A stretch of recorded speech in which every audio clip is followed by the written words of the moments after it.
Insellmilkom jien Patri Marcello Ghirlando nistedinkom biex tisimgħu il-5 parti mis-sensiela Kwarta mal-Kelma, sensiela li permezz tagħha qegħdin nirriflettu fil-qosor fuq id-diversi Vanġeli tal-qawmien ta' Ġesu minn bejn l-imwiet u d-deritt tiegħu kemm lin-nisa kif ukoll lill-Apostli.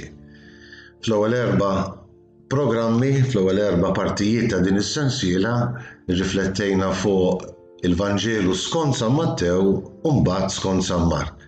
Dawn it-3 partijiet ta' din is-sensiela li jmiss sejrin nitkellmu fuq il-Vanġelu skont San Luqa. U hekk illum nixtieq illi nimmeditaw ftit fuq l-24 kapitlu tal-Vanġelu skont San Luqa mill-vers 1 sal-vers 12. Ma bħas-soltu nibdew talba xkejkna. Missier, għatini l-għarfien tal-Iskrittura mqadsa.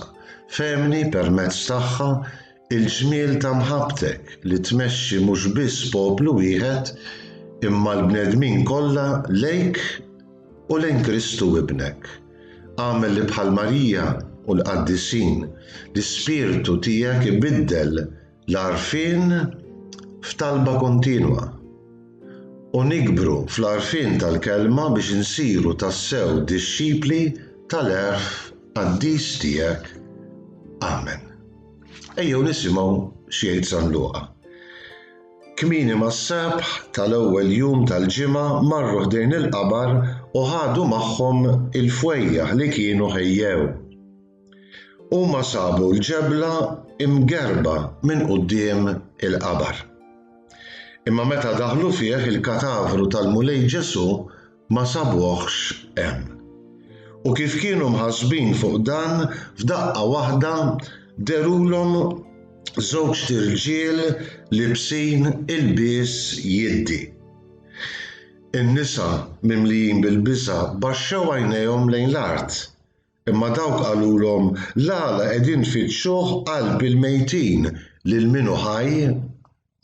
Mhuwiex hawn, imma qam, ftakru x'kien qalilkom meta kien għadu fil-Galilija, meta qal li jeħtieġ li bin il-bniedem jingħata f'idejn il-midinbin, ikun imsallab u fit-tielet jum iqum mill-imwiet. U huma ftakru kliemu. Telqu lura minn ħdejn il-qabar u marru jagħtu l-aħbar ta' dan kollu lil-11 u lill-oħrajn kollha. Kienu Marija ta' Magdala u Ġwanna u Marija ta' Ġagbu u n-nisa l-oħra li kellhom magħhom. Huma kienu li qalu b'dan lill-Apostli, imma d-diskors tagħhom l-Apostli stħajluh tewdin. U ma jemnuhomx madankollu Pietru qam u mar bġirja lejn il-qabar tbaxxa biex iħares imma ma rax li ffaxex u reġa' lura d-dar maġġeb bli kien ġara.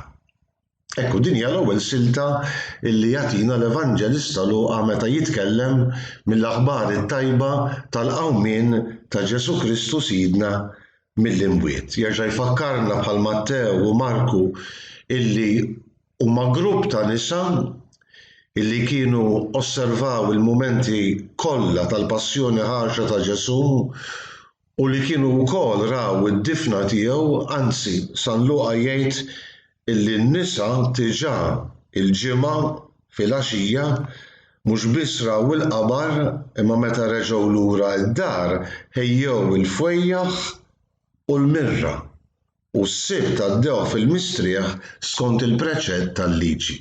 Mela għandna grupp ta' nisa u jinsisti ħafna San Luqa illi l-aħbar it-tajba tingħata l-ewwel lin-nisa li jsiru l-ewwel apostli lill-apostli, l-ewwel li jħabbru il-ferħ tal-qawmien ta' Ġesu sidhom mill-imwiet. Ekku, kmieni mas-sabħ imorru lejn il-qabar bil-fwejjaħ magħhom u sabu il-ġebla imgerba minn quddiem il-qabar.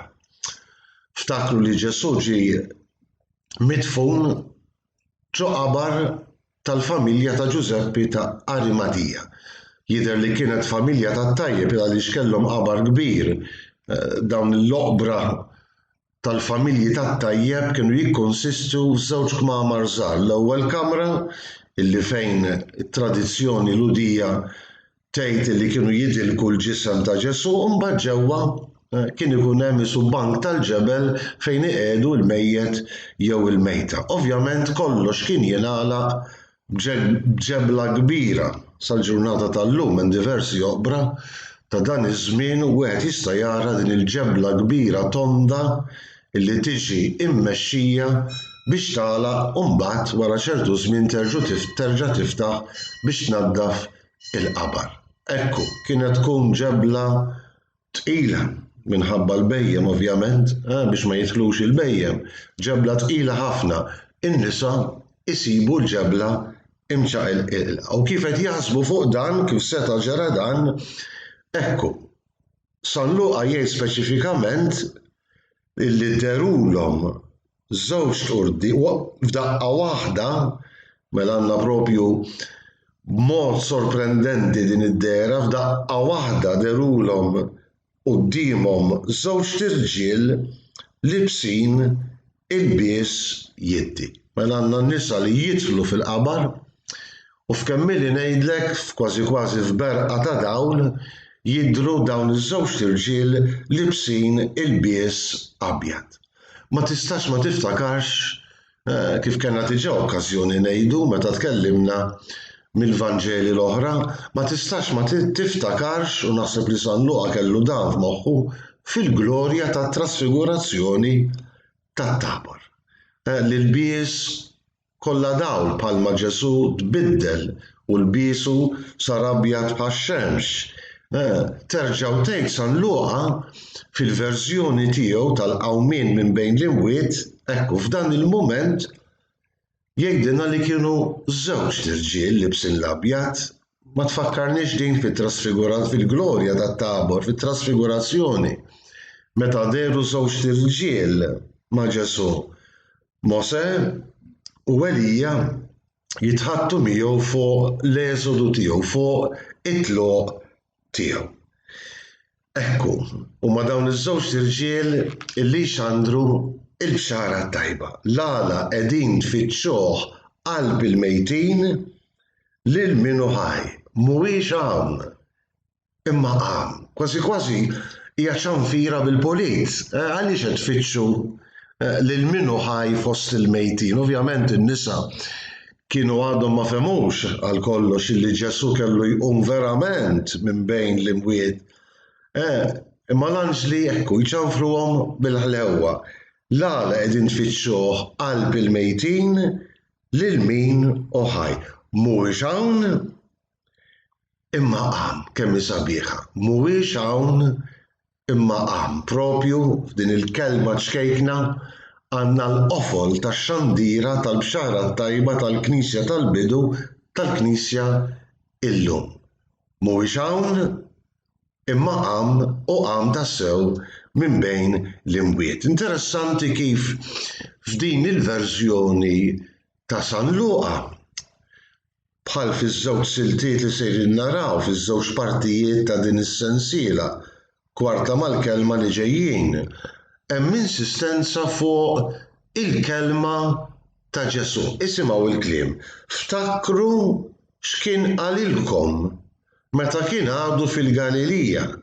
X'kien jgħid Ġesu meta qal li jeħtieġ li bejn il-bniedem jingħata f'idejn il-midinbin ikun imsallab u fit-tielet jum iqum. Aħna nafu li almenu għal 3 darbiet, għadnija kemm il-darba din, Ġesu jħabbar il-misteru tal-tbatija tal-passjoni tiegħu li kellhom imbagħad jinfexxu għar-realtà kompletament ġdida tal-qawmien minn bejn l-imwiet. Araw kif dawn iż-żewġ anġli fil-fatt huma libsin il-bies abjad, il-bies tad-dawl. Ekku, iqanqlu l-memorja, it-tifkira fil-moħħ ta' dawn in-nisa fuq il-kliem ta' Ġesu. Ftakru x'kien qalilkom fil-Galilija li kellu jingħata f'idejn il-midinbin, ikun mislub u fit-tielet jum iqum mill-imwiet. U San Luqa jżid u huma ftakru kliemu kemm hi sabiħa. Ir-realtà tal-qawmien ta' Ġesu minn bejn l-imwiet hija msejsa fuq il-kelma żgura tiegħu. Hekk kien qal u hekk iseħħ. U dan kollu jimla bil-qalb, jimla bil-ferħ il-qalb ta' dawn in-nisa li jħossu l-bżonn illi jaqsmu mal-ewwel komunità tad-dixxipli din l-aħbar it-tajba. Kien hemm Marija ta' Magda li jgħid San Luqa u Ġwanni u Marija ta' Ġagbu u n-nisa l-oħra li kellhom magħhom, mela dejjem l-aħbar it-tajba tistrieħ fuq l-aspett femminili tal-umanità kemm hi sabiħa. Il-mara msejħa biex tkun il-mara, in-nisa f'dan il-Vanġelu imsejħin biex l-aħbar it-tajba imnisla fihom iwelduha lid-dixxipli. Li sfortunatament, ekku f'dan il-mument, għandna dixxipli ta' qalb ibsa illi jsibuha bitqila wisq biex jemmnu lin-nisa. Hawnhekk għandna toma ftit tas-supervja tal-irġiel, ma' d-diskors tagħhom l-apostli stħajluh tewdin, u mhux biss stħajluh tewdin jgħid San Luqa, imma ma emnuhomx.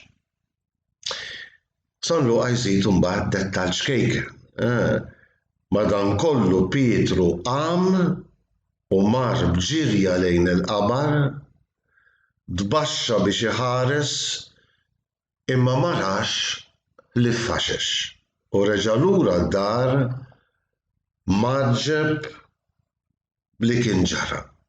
Kontrarjament għal dak li jgħid San Ġwan, meta jgħid li Pietru flimkien ma' Ġwanni ra u emmen, hawnhekk ma jgħidx hekk hemminx jew le, għandna biss staġib. Pietru seta' jixed almenu f'dan il-mument, f'din il-verżjoni ta' San Luqa, li l-qabar kien vojt. Kull ma kien hemm fih il-faxex li bihom kienu rabtu il-ġisem mejjed ta' Ġesu. Il-faxex li spiss fl-Iskrittura huma simbolu tal-fraġilità umana li titwieled biex tmut. Ekku, Ġesu jħalli l-faxex, jħalli warajh l-umanità dgħajfa biex iqum b'ġisem glorjuż mingħajr limiti, mingħajr dufija u mingħajr fraġilità. Dawk il-faxex ekku jsiru it-tħabbira illi ż-żewġ anġli kienu qalu lin-nisa. Mhuwiex hawn imma qam minn bejn l-imwiet. Kemm hu sabiħ niftakru dawn in-nisa illi jduqu permezz tal-preżenza ta' dawn iż-żewġ tirġiel libsin l-abjad il-glorja ta' Ġesu. Dik il-glorja li Ġesu kien tema xi ftit lil Pietru, Ġagbu u Ġwanni fit-trasfigurazzjoni. Kemm hi sabiħa il-ħeġġa ta' dawn in-nisa anki jekk imbagħad id-dixxipli m'emmnuhomx ħassibhom qed jgħodnu illi jaqsmu, illi jweldu din l-aħbar straordinarja, din l-aħbar tal-ġenn. Min jaf, ekku mdawlin minn dan il-Vanġelu, forsi llum nġibu quddiem għajnejna l-ummijietna, tant nisa katekisti, irġiel ukoll ovvjament, imma ekku il-ġmiel tal-femminilità illi kapaċi mhux biss twellet il-ħajja fiżika, imma l-ġmiel u l-ġenju femminili li kapaċi jweldu l-isbaħ aħbar fil-qlub ta' xkejknin tagħna. Mhuwiex hawn, imma qam tassew minn bejn l-imwiet. Insellmilkom.